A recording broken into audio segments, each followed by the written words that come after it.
welcome back to the Messy Cook. So this is a super easy recipe. As you'll see in one of my other videos, I was making some peanut butter stuffed dates dipped in chocolate, and I had some wafers for melting. For some reason they don't want to melt too well.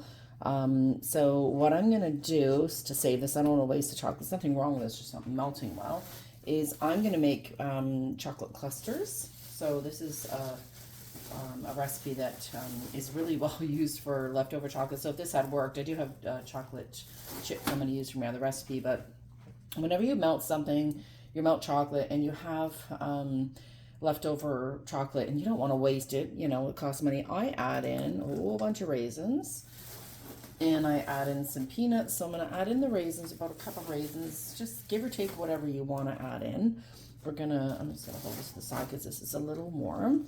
I'm going to mix this in, as you can see here, and hopefully you can see that. I'm going to mix that in, and I'm going to add in some peanuts as well. And what we're going to do is drop them by a little dollops. Yeah, see, that seems to look like it's melting a little bit better now that has something in it. So there's the raisins. I'm going to grab, maybe some cashews and some peanuts, and we'll add some more stuff. Okay, so I thought I had some peanuts, but I don't, but I have some cashews. So yeah, I'm just going to toss in the cashews, about a cup of those cashews there. These are unroasted, but that's completely fine. If you want a little pinch of salt to it, you can add a pinch of salt in as well. I'm not going to bother with that, so we're just going to tip this here so you can see what we're doing.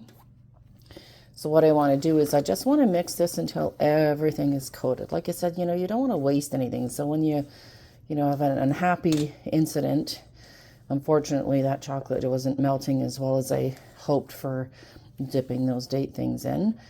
You can still save it. So that's basically all we need. I'm going to get a pan ready. I'm going to line it with some plastic wrap, or you could do parchment paper, silpat, whatever you want.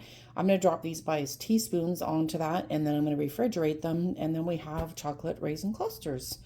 So chocolate raisin cashew clusters, but you can do any nuts you want. Do a mix of nuts. You can leave the raisins out. You can do craisins.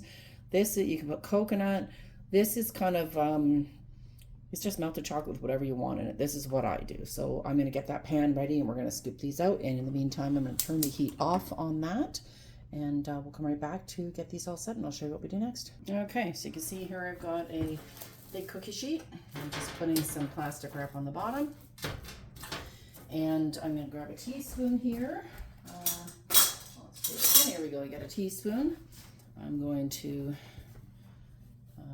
that's what I'm going to do here. I'm going to scrape this all together, give it one last stir, because we're going to keep it over the heat even though the heat is turned off. And what that will do is just kind of keep the chocolate a bit warm. So I'm literally, move this over here, hopefully you can see, put a little bit more than that, a bit of a teaspoon to tablespoon, whatever size you want, of little clusters.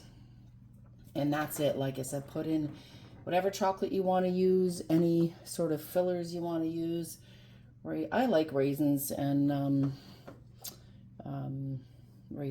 nuts of some sort, peanuts or almonds or cashews. So almonds work really well too. When we were kids, we used to do this thing, and I think they're really tough to find. They're called nachos. I don't know if anybody remembers those. They didn't have raisins in them, but I think you could buy them with raisins as well. And it was just a nut cluster of a variety of different nuts. So this is kind of a play on that. So these are really simple. I'm just going to continue to spoon these out. And then we're going to chill them in the fridge and package them up. That's it. So we'll come right back when I get these all. So thanks for coming back and waiting with me. So today we did nut clusters, or nut and raisin clusters, I should say. This was from a batch of wafers that I melted that didn't quite melt properly. Again, there's no need to waste anything. It was perfect for this type of recipe.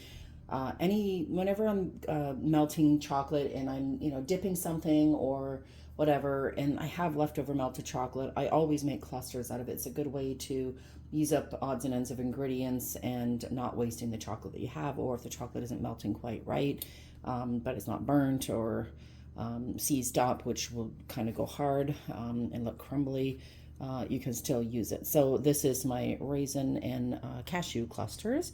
So you can see these are absolutely delicious. They've been sitting in the fridge and they've been setting, so they're all set to go.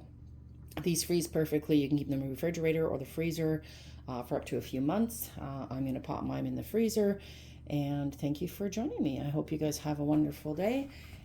Don't forget to subscribe if you haven't already. Hit that notification button so whenever a new video comes up, and there will be a few more in the next few days, or in a few weeks, I should say, with some more baking. I'm going to be doing some amazing peanut butter cookies, some really lovely whipped shortbreads that will just melt in your mouth when you eat them. And who knows, might see what else I can come up with. So have a great day. Thanks again for joining us, and we will see you soon. Take care. Merry Christmas.